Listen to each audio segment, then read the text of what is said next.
क्या हम इंसानों और जानवरों के मेल से एक ऐसी पीढ़ी तैयार कर सकते हैं जो कि बहुत ही ताकतवर होगी?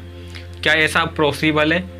देखिए, मैं ऐसा क्वेश्चन क्यों कर रहा हूँ। देखिए, सन 1920 की बात है। सोवियत संघ के एक नेता था जिसका नाम था जोसेफ स्टालिन।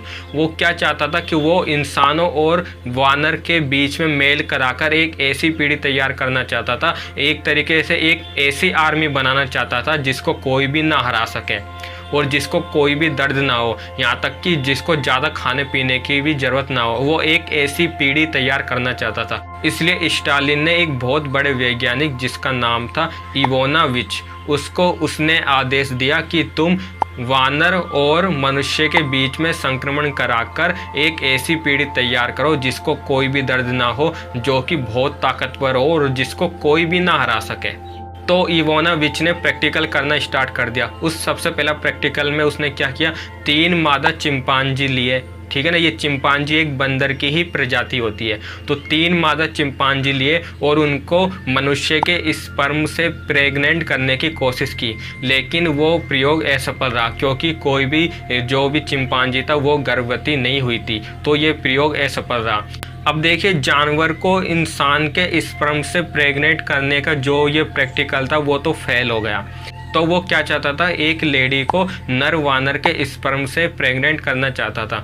लेकिन इस प्रयोग को करने से पहले ही सोवियत संघ ने ये फैसला सुनाया कि इवानोविच को ये प्रैक्टिकल रोक देना चाहिए और उसको अपनी पोस्ट से हट जाना चाहिए। और साथ ही उस वैज्ञानिक को, उस इवानोविच को 5 साल के लिए उस सजा भी दी गई। यानी कि इतिहास में इंसानों और जानवरों के मेल से एक नई पीढ़ी तैयार करने की कोशिश की गई थी। हालांकि ये प्रयोग को ये सफल नहीं हुआ था। देखिए, इस वीडियो को बनाने का एक ही मकसद था, नॉलेज देना। क्योंकि देखो, इतिहास में कैसे कैसे प्रयोग हुए, उस प्रयोग को केवल बताना ही इस वीडियो का मकसद था। और मैं एक और बात बता दो कि इस प्रकार के प्रयोग आज भी कहीं ना कहीं तो ये चालू है। हालांकि ये प्रयोग चोरी छुपे किए जाते हैं, लेकिन आज भी ये चालू है। उसका कोई मेरे पास सबूत नहीं है, लेकिन जब इनके बारे में थोड़ा डीप स्टडी करोगे तब हमें पता चलेगा कि ये प्रयोग आज भी चालू है। जब सदियां निकल जाएगी तब उसके बारे में हमें पता चलेगा कि ये प्रयोग उस समय किए गए थे।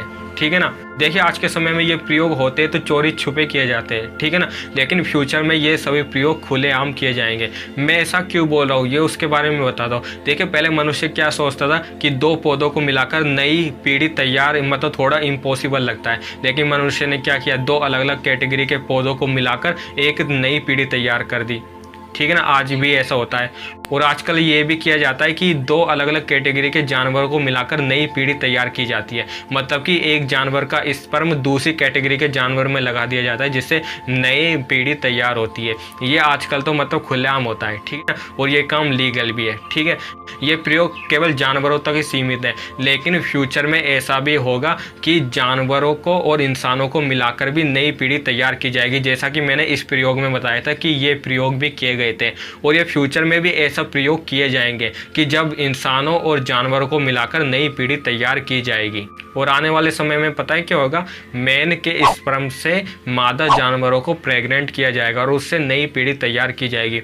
और अगर ये प्रयोग सफल होता है तो उससे कुछ समय बाद नर जानवरों से लेडी को प्रेग्नेंट किया जाएगा। जी हाँ, ये प्रयोग भी आने वाले समय में हमें देखने को मिलेंगे। लेकिन ये प्रयोग अभी तो इल्लीगल है, मतलब मनुष्य और जानवर का मेल अभी तो इल्लीगल है। लेकिन आने वाले समय में ये प्रयोग भी किए जाएंगे और ये प्रयोग अभी भी किए जा रहे हैं, लेकिन वो चोरी छुपे किए जाते हैं। लेकिन आने वाले समय में जैसे अब 2 जानवरों को मिलाया जाता है, वैसे ही आने वाले समय में इंसानों और जानवरों को भी मिलाया जाएगा। ठीक है ना। इस वीडियो को बनाने का एक मकसद था केवल नॉलेज देना। इस वीडियो को कोई अन्यथा तरीके से ना ले। सो मिलते हैं नेक्स्ट वीडियो में कुछ इसी प्रकार की वीडियो के साथ। Till then goodbye and जय हिंद।